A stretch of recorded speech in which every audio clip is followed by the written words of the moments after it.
പ്രിയപ്പെട്ട സഹോദരങ്ങളെ, സഹോദരിമാരെ, താരുണ്യത്തിൻ്റെയും ലാവണ്യത്തിൻ്റെയും തുങ്കപദത്തിൽ വാണിരുന്ന ഒരു പൂവിൻ്റെ ഏകാന്ത പതനത്തെക്കുറിച്ച് എഴുതിക്കൊണ്ട് മലയാള കാൽപ്പനിക കവിതയുടെ ഭൂമികയിലേക്ക് ആശാൻ പ്രവേശിച്ചു. 1907 രചിച്ച വീണപ്പൂവ് മലയാള കവിതയുടെ നഭോമണ്ഡലത്തിൽ കാൽപ്പനിക വിപ്ലവത്തിൻ്റെ പ്രഭാത നക്ഷത്രത്തെ ഉദിപ്പിക്കുകയാണ് ചെയ്തത്. വീണപ്പൂവിന് മുമ്പ് തന്നെ കാൽപ്പനിക പ്രവണത മലയാള കവിതയിൽ ജന്മം കൊണ്ട് കഴിഞ്ഞിരുന്നു. പക്ഷേ ആ പ്രസ്ഥാനത്തിൻ്റെ ഉദയരശ്മികൾ വിതറാനുള്ള സൗഭാഗ്യം ലഭിച്ചത് ആശാന്റെ വീണപ്പൂവിന് തന്നെയാണ്. ഒരു മഹാകവിയെയും മഹാദാർശനികനെയും ആ കൃതി പ്രകാശിപ്പിച്ചു. കാവ്യാസ്വാദകരെല്ലാം അത്ഭുതാദരങ്ങളോടുകൂടി വീണപ്പൂവിനെ നോക്കി. അങ്ങനെ വീണപ്പൂവ് മലയാള കാവ്യലോകത്തിലെ വീഴാത്ത പൂവായി മാറി. ശ്രീനാരായണ ഗുരു സുഖമില്ലാതെ അപ്പോത്തിക്കരിയെ കാണാൻ പാലക്കാട് വന്ന സന്ദർഭത്തിലാണ് ഈ കവിത പിറക്കുന്നത്. ആശാൻ അന്ന് ഗുരുവിനൊപ്പുണ്ടായിരുന്നു. ജൈനിമേട്ടിൽ അവർ താമസിച്ച വീടിന്റെ മുറ്റത്ത് വീണ് കിടന്ന പൂവായിരുന്നു കാവ്യപ്രചോദനം. കൊഴിഞ്ഞു വീണ ആ പുഷ്പം കവിപ്രതിഭയിൽ വാടാമലരായി വിരിയുകയായിരുന്നു. സുമേരുവിന്മേൽ കൽപ്പത്തിരുമത്തിനുടെ കൊമ്പിൽ വിടർന്ന സത്പുഷ്പം സഹൃദയരുടെ ചേതനയിൽ വിരിഞ്ഞു നിന്ന കാവ്യസുമനസ്സു തന്നെ. ഇംഗ്ലീഷ് കാൽപ്പനിക കവിതയുമായി ആത്മീയ സല്ലാപം സാധിച്ചിരുന്ന സഹൃദയർക്ക് ഒരു വിലാപവും വീണപ്പൂവും കാൽപ്പനിക കവിതയുടെ മൗലിക ഭാവങ്ങളായ ഗൃഹാതുരതയുടെയും നഷ്ടബോധത്തിൻ്റെയും അനുരണനങ്ങൾ ഉൾക്കൊണ്ടിരുന്നതുകൊണ്ട് മലയാള കവിതയ്ക്ക് ഒരു പുതിയ കാൽപ്പനിക കാന്തി കൈവന്നു. വീണപ്പൂവിലൂടെ ഹൃദയസ്പൃക്കായ ഒരു ജീവിത പ്രമേയത്തെ അതിൻ്റെ സമഗ്ര ശോഭയോടെ ആവിഷ്കരിക്കുകയായിരുന്നു. ജീവിതത്തിൻ്റെ നശ്വരത, നിരർത്ഥകത, ശൂന്യത, സ്വപ്നാത്മകത ഇവയൊക്കെയായിരുന്നു വീണപ്പൂവിലെ വിഷാദ വിഷയങ്ങൾ. ആശാന്റെ ആദ്യ നായിക വീണ് കിടക്കുന്ന ആ പൂവ് തന്നെയായിരുന്നു. ഹതാനുരാഗയായ ഒരു യുവതിയുടെ ദുരന്ത ജീവിത പര്യവസാനം നൂതന ചമൽക്കാര ഭംഗിയോടെ ആശാൻ ആവിഷ്കരിച്ചു. അഗാധവും മൃദുലവുമായ ഹൃദയഭാവങ്ങളുടെയും തത്വദർശനങ്ങളുടെയും സമഞ്ജസ സമ്മേളനമാണ് വീണപ്പൂവിൽ നാം കാണുന്നത്. മാനവസ്നേഹത്തിൻ്റെ മഹത്വത്തെ പ്രകീർത്തിക്കുന്നതോടൊപ്പം ജീവിതത്തിൻ്റെ നിസ്സാരതയെയും സ്വപ്നഭാവത്തെയും ആ കാവ്യം വിളംബരം ചെയ്തു. കവിതയിലെ രൂപഭാവ സങ്കല്പങ്ങളെ നവീകരിക്കാനുള്ള സന്ദേശം ആ കവിത മുഴക്കി. കവിത ആനന്ദത്തിൽ ആരംഭിച്ച് വിജ്ഞാനത്തിൽ അവസാനിക്കുന്നു എന്ന ഉപദർശനം ആശാന്റെ കവിതകളെ സംബന്ധിച്ച് സത്യം തന്നെയാണ്. ഷെല്ലി, കീറ്റ്സ് തുടങ്ങിയ പാശ്ചാത്യ കവികളുടെ നാദവും രാഗവും പൗരസ്ത്യ ദർശനങ്ങളുടെ നിറവും സൗരഭ്യവും എല്ലാം വീണപ്പൂവിന് അനശ്വര ശോഭകൾ പലതും പകർന്നു. കുമാരനാശാന്റെ പ്രപഞ്ച ദർശനവും സ്ത്രീപക്ഷ നിലപാടും വീണപ്പൂവിന്റെ അടിത്തറയായി മാറുന്നു. പ്രകൃതിയുമായുള്ള നാഭീനാള സങ്കല്പത്തിന്റെ ആവിഷ്കാരമായും കവിത മാറുന്നു. ഹാ പുഷ്പമേ അധിക തുങ്ക പദത്തിലെത്ര ശോഭിച്ചിരുന്നിതൊരു രാജ്ഞി കണക്കേ നീ. കവിതയിലെ ആദ്യ വ്യാക്ഷേപകം തന്നെ കവിതയുടെ ശ്വാസകോശത്തിൽ നിന്ന് വന്ന പ്രാണവായുവായിരുന്നു എന്ന് മാത്രമല്ല, പ്രാണവായുവിനെ മിഴികളോട് ചാലിച്ചു ചേർത്ത ഒരു പരമോന്നത നോട്ടമായിരുന്നു. ആ നോട്ടമാണ് അധിക തുങ്ക പദത്തിൽ നിന്ന് വീണുപോയ ആ പൂവിന് കാറ്റിൻ്റെയും സംഗീതത്തിൻ്റെയും ജീവിതം കൊടുത്തത്.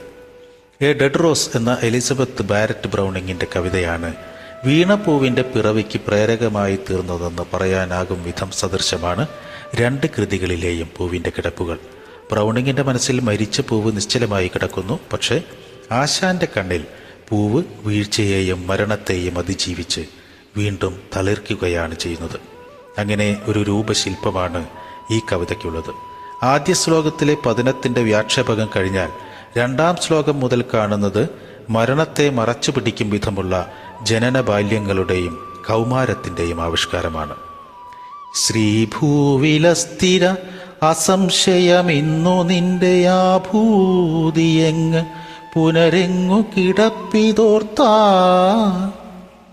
എന്ന് പതനത്തെ പറഞ്ഞു കഴിഞ്ഞ് പിന്നെ കാണുന്നത് പല്ലവപുടങ്ങളിലെ നിദ്രയും ആലോലവായുവിൻ്റെ താരാട്ടുമെല്ലാമാണ്. ആദ്യ ശ്ലോകത്തിലെ മരണത്തിന്റെ സ്വരം അതേപോലെ പിന്നെ മടങ്ങി വരുന്നത് കവിത അവസാനിക്കുന്ന 41-ാമത്തെ ശ്ലോകത്തിലുമാണ്. കണ്ണേ മടങ്ങുക കരിഞ്ഞു മലിഞ്ഞു മാശു മണ്ണാകുമീ മലരു വിസ്മൃതമാകുമിപ്പോൾ, എന്നീടുകാർക്കും ഇതുതാൻ ഗതി. സാധ്യമെന്തു കണ്ണീരിനാ അവനെ വാഴ്വ് കിനാവ് കഷ്ടം. പ്രസാദവും മാധുര്യവും ഒരുപോലെ കാവ്യഗുണങ്ങളായിരിക്കുന്ന അവസാന ശ്ലോകവും പ്രസിദ്ധമാണ്. എന്നാൽ ഈ ശ്ലോകത്തോടെ വീണപ്പൂവ് അവസാനിക്കുന്നില്ല. ഈ കവിതയുടെ അസാമാന്യമായ കാവ്യശില്പം നമ്മുടെ കണ്ണിനെ അവസാന ശ്ലോകത്തിൽ നിന്ന് ഒന്നാമത്തെ ശ്ലോകത്തിലേക്ക് തന്നെ തിരിച്ചെത്തിക്കുകയാണ് ചെയ്യുന്നത്. ഈ അസാധാരണ ശില്പഘടന ഇവിടെ യൂറോബോറസ് പ്രതീകം പോലെ ജീവിതത്തിൻ്റെയും മരണത്തിൻ്റെയും ഒരു ചക്രമായി വ്യാഖ്യാനിക്കപ്പെട്ട് ആസ്വാദക മനസ്സിൽ പ്രതിഷ്ഠ നേടുന്നു. ആശാന്റെ മറ്റു കൃതികളുടെയെല്ലാം പ്രാപഞ്ചികമായ സൂക്ഷ്മരൂപങ്ങൾ വീണപ്പൂവിലുമുണ്ട്. പ്രകൃതിയിൽ നിന്ന് പുറപ്പെട്ട് പ്രകൃതിയിൽ തന്നെ ലയിച്ചു ചേരുന്നതിൻ്റെ ആഖ്യാനവും ഇതിൽ കാണാം. ഉൽപ്പന്നമായത് നശിക്കും, അണുക്കൾ നിൽക്കും എന്നെഴുതുമ്പോൾ ഭൗതിക വിനാശം ഒരിക്കലും ആത്യന്തിക നാശമല്ലെന്ന് ഓർമ്മപ്പെടുത്തുകയും ചെയ്യുന്നു. പൂവും അതിൻ്റെ ജീവിതവും അത് പ്രതിനിധാനം ചെയ്യുന്ന ജനിരഹസ്യങ്ങളും ജീവിത കാമനകളുടെ ഫലമാണ് എന്ന് പ്രഖ്യാപിക്കുന്ന ആത്മീയതയാണ് വീണപ്പൂവിൻ്റേത്. ഈ വരികൾ കൂടി കേൾക്കാം. വൈരാഗ്യമേറിയൊരു വൈദികനാട്ടെ, ഏറ്റ വൈരിക്ക് മുമ്പുഴറിയോടിയൊരു ഭീരുവാട്ടെ, നേരെ വിടർന്നു വിലസീടിന നിന്നെ നോക്കി, ആരാകിലെന്തു മിഴിയുള്ളവർ നിന്നിരിക്കാം. ഈ ആകർഷണം പ്രകൃതിയുടെ നിയമവും സൗന്ദര്യശാസ്ത്രവുമാണ്. എല്ലാവർക്കും ഈ ഗുണവുമേകമകത്തു തേനും എന്ന വിശേഷണത്തിലുള്ളതും ജൈവികമായ സ്ത്രീധനങ്ങളാണ്. ലോകരെ മയക്കുന്ന സൗന്ദര്യമാണ് മറ്റൊരു സമ്പത്ത്. കവിതയിലെ സ്ത്രൈണമായ സൗന്ദര്യാശയങ്ങൾ സ്ത്രീ സ്വത്വപരമായ ഭാവാവിഷ്കാരത്തിൻ്റെ തെളിവാണ്. ആശാന്റെ ആദ്യ നായിക വീണുകിടക്കുന്ന ആ പുഷ്പവുമാണ്.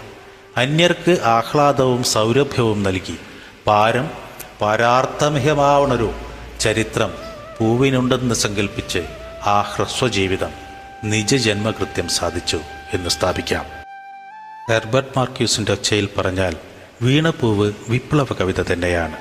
കാൽപ്പനികതയുടെ സ്വപ്നശയ്യയിൽ വീണ ഒരു പൂവ് സകലമാന പൂക്കളുടെയും മുകളിൽ വെച്ച റീത്തായി മാറി എന്ന് പറയലല്ല ആ വിപ്ലവാത്മകത. കാണപ്പെട്ട സമൂഹത്തിൻ്റെ ആകെ മാറ്റങ്ങൾക്ക് വസന്തതിലകമായി ആ പൂവ് മാറി ഒരു നവയുഗത്തിൻ്റെ വികാസത്തെ പ്രകാശിപ്പിച്ചു എന്നതിനാലാണ്. ആശാന്റെ ആദ്യ വിമോചന നായിക നളിനിയല്ല, വീണുകിടക്കുന്ന ആ പൂവാണ്. ആ പൂവിലൂടെ പ്രതിനിധാനം ചെയ്യപ്പെടുന്ന കോടാനുകോടി പൂക്കളാണ്. അവ വിടരുകയും മൊഴിയുകയും പൊഴിയുകയും ചെയ്യുന്നു. വീണ്ടും വിടരുകയും മൊഴിയുകയും പൊഴിയുകയും ചെയ്യുന്നു. നന്ദി, നമസ്കാരം.